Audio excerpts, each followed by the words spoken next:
Nanda empire के पतन के बाद भारत एक अजीब सी पॉलिटिकल हलचल से गुजर रहा था। नंदा बहुत पावरफुल थे, लेकिन उनका रूल लोगों के लिए कठोर और ऑप्रेसिव हो चुका था। बिहार का मगध रीजन, जो पहले से ही सभी किंगडम्स का सेंटर माना जाता था, उसमें लोग चाहते थे कि कोई ऐसा शासक आए जो उन्हें न्याय दे, उनकी रक्षा करे और एक सही डायरेक्शन में ले जाए। इसी बैकग्राउंड में दो नाम एक साथ उभरते हैं, चाणक्य और चंद्रगुप्त मौर्य। दोनों का आना एक कोइंसिडेंस नहीं था, यह बिहार के इतिहास का सबसे बड़ा टर्निंग पॉइंट था।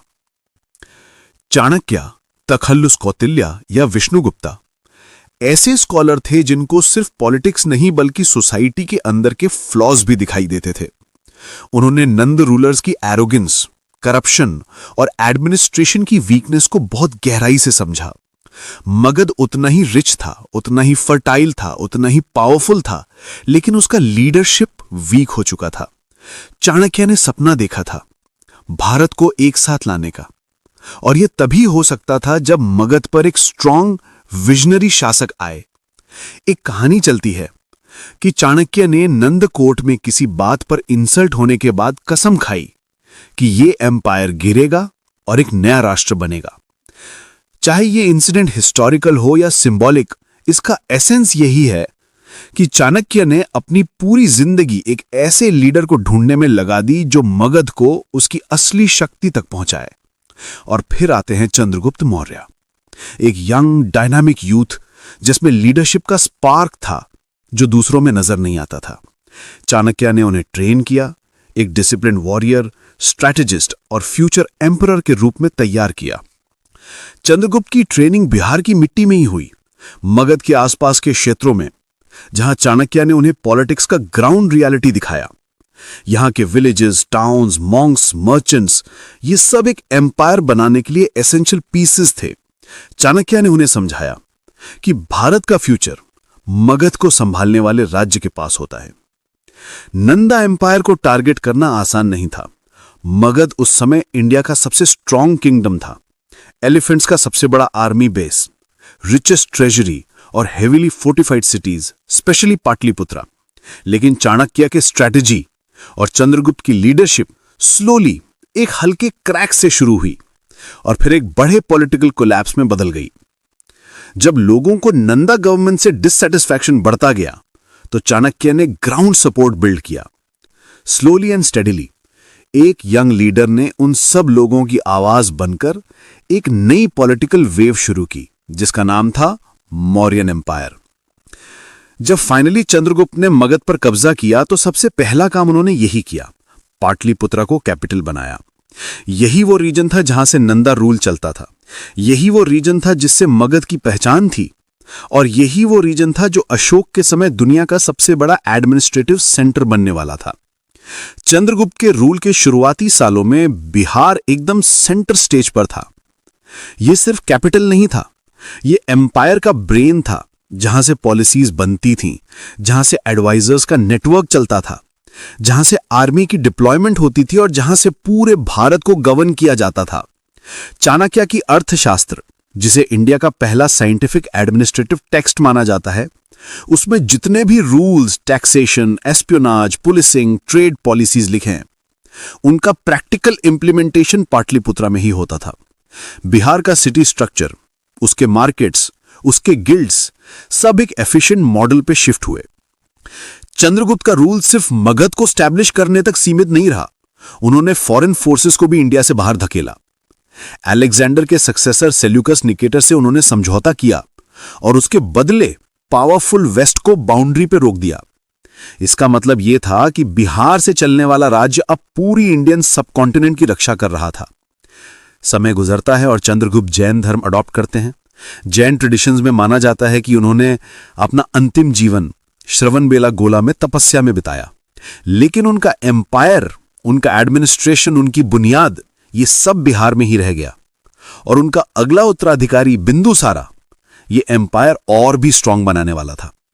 बिंदुसारा के समय बिहार एकदम स्टेबल था, उन्होंने साउथ इंडिया तक एक्सपेंशन किया, लेकिन पाटलिपुत्रा हमेशा से कंट्रोल सेंटर ही बना रहा। बिंदुसारा का रूल एक ब्रिज था एक पुल जिसे क्रॉस करते ही इंडिया का सबसे महान एम्परर आने वाला था, अशोक। और अब हम एंट्री लेते हैं अशोक की जिंदगी में, जो बिहार से इतना डीपली कनेक्टेड है कि अगर बिहार का हिस्ट्री लिखना हो तो अशोक बिना उसके पूरा चैप्टर अधूरा होता है। अशोका के ट्रांसफॉर्मेशन के बाद मौर्यन एडमिनिस्ट्रेशन पूरे भारत में एक नए मॉडल पर शिफ्ट हो गया, लेकिन इसका सबसे बड़ा असर बिहार पर पड़ा, क्योंकि पाटलिपुत्र सिर्फ कैपिटल नहीं था, पूरे एम्पायर का एडमिनिस्ट्रेटिव हार्ट था। पाटलिपुत्र में मौर्यन ब्यूरोक्रेसी का पूरा नेटवर्क था। सन्निधाता, जो ट्रेजरी देखता था, समाहर्ता, जो टैक्स कलेक्शन मैनेज करता था, अमात्याज, जो डे टू डे एडमिनिस्ट्रेशन चलाते थे, और स्पाइज का एक ह्यूज नेटवर्क जो एम्पायर के हर कोने से इंफॉर्मेशन लाता था। बिहार के आसपास की ट्रेड सिटीज जैसे वैशाली और चंपा, ये सब एडमिनिस्ट्रेटिव यूनिट्स पाटलिपुत्र के डायरेक्ट कंट्रोल में थे। मौर्यन एडमिनिस्ट्रेशन को इतना स्ट्रांग बनाने में अर्थशास्त्र का रोल भी क्रूशल था। चाणक्य ने जो पॉलिसीज लिखी थीं, land revenue, market regulation, mining, policing, espionage, उनका प्रैक्टिकल लैब बिहार में होता था। यहाँ के कोतवाल्स, यहाँ के गिल्ड्स, यहाँ के श्रेणी लीडर्स सब एक ऑर्गेनाइज्ड एडमिनिस्ट्रेटिव मॉडल में काम करते थे। ये ऑर्गेनाइज्ड स्ट्रक्चर बिहार को एक एम्पायर केपेबल रीजन बनाता गया। गंगा के किनारे होने की वजह से पाटलिपुत्र से आर्मी मूवमेंट, ट्रेड, कम्युनिकेशन सब सुपर फास्ट था। इसी वजह से जब अशोका ने वेलफेयर मॉडल शुरू किया तो पहला एक्सपेरिमेंट भी बिहार में ही हुआ। Animal hospitals, rest houses, water facilities सबसे पहले यहीं बनाए गए। बिहार में बुद्धिस्ट मॉनेस्ट्रीज, नालंदा और राजगृह का एरिया अशोका के बाद और तेजी से फ्लरिश होने लगे। उन्हें लैंड ग्रांट्स मिले, लोग उनके आसपास बसने लगे और ग्रेजुअली नालंदा एक वर्ल्ड लेवल लर्निंग सेंटर बन गया। ये डेवलपमेंट अगर अशोका का सपोर्ट न होता तो शायद बिहार एक ग्लोबल एजुकेशन हब कभी नहीं बनता। अब हम आते हैं अशोका के बाद वाले समय पर। यहां पर मौर्यन एम्पायर धीरे धीरे कमजोर होने लगता है। ये कमजोरी इंस्टेंट नहीं थी, ये स्लोली एडमिनिस्ट्रेटिव ब्रेकडाउन था। अशोका के बाद जो रूलर्स आए उनमें वो लीडरशिप, वो विजन, वो कंट्रोल नहीं था जो एक इतने बड़े एम्पायर को संभालने के लिए चाहिए होता है। सम्राट को एम्पायर की बाउंड्रीज देखनी चाहिए, लेकिन अशोका के सक्सेसर्स ने एम्पायर के सेंट्रल रीजन्स तक फोकस लिमिट कर दिया। अफगानिस्तान, सेंट्रल इंडिया, डेक्कन, कहीं भी स्ट्रांग अथॉरिटी नहीं थी। प्रोविंशियल गवर्नर्स इंडिपेंडेंट बिहेव करने लगे। बिहार का रोल फिर से क्रूशल हो गया, क्योंकि पाटलिपुत्र ही एक लास्ट स्ट्रांग एडमिनिस्ट्रेटिव ब्लॉक था जो एम्पायर को एक शेप में रखता था। लेकिन जब इंटरनल कॉन्फ्लिक्ट्स बढ़ने लगे, ट्रेजरी कमजोर होने लगी, लोकल रूलर्स इंडिपेंडेंट होने लगे, तब बिहार की एडमिनिस्ट्रेटिव स्ट्रेंथ भी एक समय पर लिमिट पर आ गई। ग्रेजुअली मौर्यन कंट्रोल क्रम्बल होने लगा। पुष्यमित्र सुंगा ने लास्ट मौर्यन रूलर बृहद्रथा को रिमूव कर दिया और मौर्यन एम्पायर ऑफिशियली एंड हो गया। लेकिन यहां पर एक इंपॉर्टेंट चीज समझना जरूरी है। मौर्यन एम्पायर का पतन बिहार के इंपॉर्टेंस का पतन नहीं था। बिहार की पॉलिटिकल और कल्चरल आइडेंटिटी अब सेटल हो चुकी थी। लोग पहचान चुके थे कि बिहार एक एडमिनिस्ट्रेटिव ब्रेन बन सकता है, एक स्पिरिचुअल सेंटर बन सकता है और एक ट्रेड हब बन सकता है। अशोका के पिलर्स, इडिक्ट्स, धम्मा के मैसेजेस, ये सब बिहार की भूमि पर अभी भी खड़े हैं और ये बताते हैं कि मौर्यन एम्पायर का रियल फाउंडेशन यही रीजन था। इवन डिक्लाइन के बाद भी बिहार में बुद्धिज्म थ्राइव करता रहा। नालंदा यूनिवर्सिटी का राइज इसी फाउंडेशन से होता है। सारनाथ, बोध गया, वैशाली का इंपॉर्टेंस और बढ़ता गया। यानी मौर्यन लेगेसी सिर्फ पॉलिटिकल नहीं, सिविलाइजेशनल लेगेसी थी जो बिहार ने दुनिया को गिफ्ट की। और सबसे बड़ी बात, एक एम्परर का ट्रांसफॉर्मेशन, एक कठोर योद्धा से एक दयालु देवानंपिय प्रियदर्शी बनने तक। ये कहानी सिर्फ एक व्यक्ति की नहीं है, ये बिहार के कल्चर, बिहार के थॉट प्रोसेस और बिहार के स्पिरिचुअल एनवायरनमेंट की कहानी है। इसलिए मौर्यन एम्पायर को पढ़ते वक्त बिहार को सिर्फ एक रीजन मत समझना, ये उस एम्पायर का हार्ट बीट था। अशोका के ट्रांसफॉर्मेशन के बाद मौर्यन एडमिनिस्ट्रेशन पूरे भारत में एक नए मॉडल पर शिफ्ट हो गया, लेकिन इसका सबसे बड़ा असर बिहार पर पड़ा, क्योंकि पाटलिपुत्र सिर्फ कैपिटल नहीं था, पूरे एम्पायर का एडमिनिस्ट्रेटिव हार्ट था। पाटलिपुत्र में मौर्यन ब्यूरोक्रेसी का पूरा नेटवर्क था। सन्निधाता, जो ट्रेजरी देखता था, समाहर्ता जो टैक्स कलेक्शन मैनेज करता था, अमात्याज जो डे टू डे एडमिनिस्ट्रेशन चलाते थे, और स्पाइस का एक ह्यूज नेटवर्क जो एम्पायर के हर कोने से इंफॉर्मेशन लाता था। बिहार के आसपास की ट्रेड सिटीज जैसे वैशाली और चंपा, ये सब एडमिनिस्ट्रेटिव यूनिट्स पाटलिपुत्र के डायरेक्ट कंट्रोल में थे। मौर्यन एडमिनिस्ट्रेशन को इतना स्ट्रांग बनाने में अर्थशास्त्र का रोल भी क्रूशल था। चाणक्य ने जो पॉलिसीज लिखी थी, land revenue, market regulation, mining, policing, espionage, उनका प्रैक्टिकल लैब बिहार में होता था। यहाँ के कोतवाल्स, यहाँ के गिल्ड्स, यहाँ के श्रेणी लीडर्स सब एक ऑर्गेनाइज्ड एडमिनिस्ट्रेटिव मॉडल में काम करते थे। ये ऑर्गेनाइज्ड स्ट्रक्चर बिहार को एक एम्पायर केपेबल रीजन बनाता गया। गंगा के किनारे होने की वजह से पाटलिपुत्र से आर्मी मूवमेंट, ट्रेड, कम्युनिकेशन सब सुपरफास्ट था। इसी वजह से जब अशोका ने वेलफेयर मॉडल शुरू किया तो पहला एक्सपेरिमेंट भी बिहार में ही हुआ। Animal hospitals, rest houses, water facilities सबसे पहले यहीं बनाए गए। बिहार में बुद्धिस्ट मॉनेस्ट्रीज, नालंदा और राजगृह का एरिया अशोका के बाद और तेजी से फ्लरिश होने लगे। उन्हें लैंड ग्रांट्स मिले, लोग उनके आसपास बसने लगे और ग्रेजुअली नालंदा एक वर्ल्ड लेवल लर्निंग सेंटर बन गया। ये डेवलपमेंट अगर अशोका का सपोर्ट ना होता तो शायद बिहार एक ग्लोबल एजुकेशन हब कभी ना बनता। अब हम आते हैं अशोका के बाद वाले समय पर।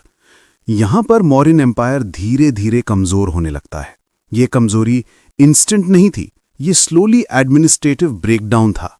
अशोका के बाद जो रूलर्स आए उनमें वो लीडरशिप, वो विजन, वो कंट्रोल नहीं था जो एक इतने बड़े एम्पायर को संभालने के लिए चाहिए होता है। सम्राट को एम्पायर की बाउंड्रीज देखनी चाहिए, लेकिन अशोका के सक्सेसर्स ने एम्पायर के सेंट्रल रीजन्स तक फोकस लिमिट कर दिया। अफगानिस्तान, सेंट्रल इंडिया, डेक्कन, कहीं भी स्ट्रॉन्ग अथॉरिटी नहीं थी। प्रोविंशियल गवर्नर्स इंडिपेंडेंट बिहेव करने लगे। बिहार का रोल फिर से क्रूशल हो गया क्योंकि पाटलिपुत्र ही एक लास्ट स्ट्रॉन्ग एडमिनिस्ट्रेटिव ब्लॉक था जो एम्पायर को एक शेप में रखता था। लेकिन जब इंटरनल कॉन्फ्लिक्ट्स बढ़ने लगे, ट्रेजरी कमजोर होने लगी, लोकल रूलर्स इंडिपेंडेंट होने लगे, तब बिहार की एडमिनिस्ट्रेटिव स्ट्रेंथ भी एक समय पर लिमिट पर आ गई। ग्रेजुअली मौर्यन कंट्रोल क्रम्बल होने लगा। पुष्यमित्र शुंगा ने लास्ट मौर्यन रूलर बृहद्रथा को रिमूव कर दिया और मौर्यन एम्पायर ऑफिशियली एंड हो गया। लेकिन यहां पर एक इंपॉर्टेंट चीज समझना जरूरी है। मौर्यन एम्पायर का पतन बिहार के इंपॉर्टेंस का पतन नहीं था। बिहार की पॉलिटिकल और कल्चरल आइडेंटिटी अब सेटल हो चुकी थी। लोग पहचान चुके थे कि बिहार एक एडमिनिस्ट्रेटिव ब्रेन बन सकता है, एक स्पिरिचुअल सेंटर बन सकता है और एक ट्रेड हब बन सकता है।